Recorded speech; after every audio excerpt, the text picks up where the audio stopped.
you some of our favorite facts about the Gibson Firebird that might surprise you.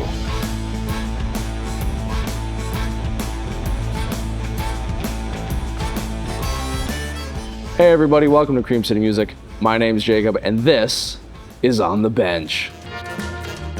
Brief history lesson on this thing. This was designed by Ray Dietrich in the early 1960s, who was a former automotive designer in Detroit for a long time. And Gibson approached him to design them a guitar that would look kind of radical, but without being so radical that it would flop like the Flying V or the Explorer did.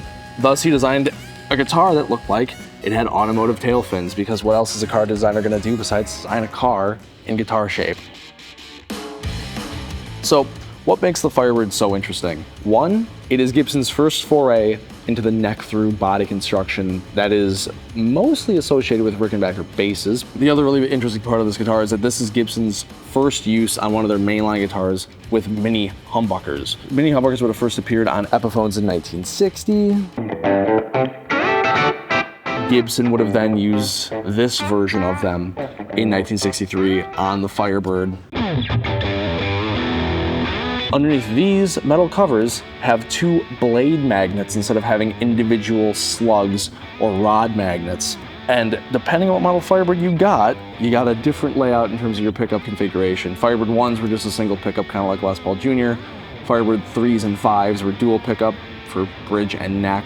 The Firebird 7 though, which is the blingiest of the range, got you 3 mini humbuckers, which was meant a bit as a competitor to the Fender Stratocaster, which came in a bunch of funny colors and with a bunch of funny little pickups.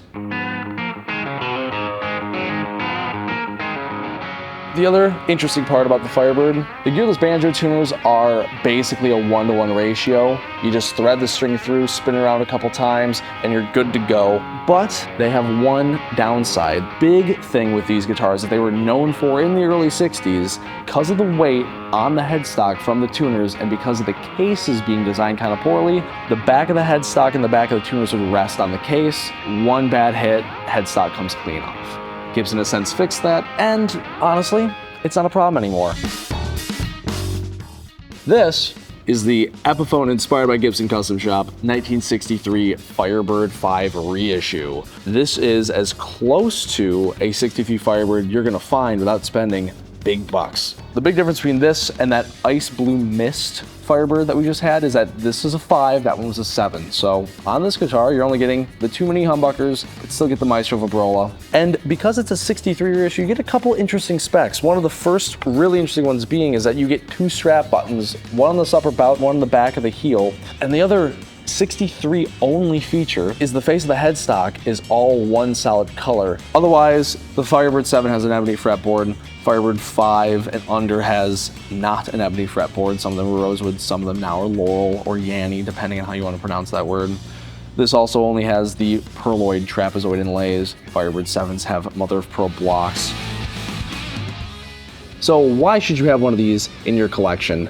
These are some of the most versatile guitars Gibson has ever produced. They come in a variety of different pickup configurations. They come in a variety of different colors. You can get them from Gibson, you can get them from the Custom Shop, you can get them from Epiphone. And if you spot one out in the wild and you're thinking about taking a chance on it, just do it. They don't pop up all that often. They're kind of rare sometimes, a little unusual. And if you happen to be interested in the one that I'm holding right here, you can find it by looking at our website, creamcitymusic.com. Other than that, I've been Jacob, and I'll continue to be Jacob. Thank you, and we'll see you guys later.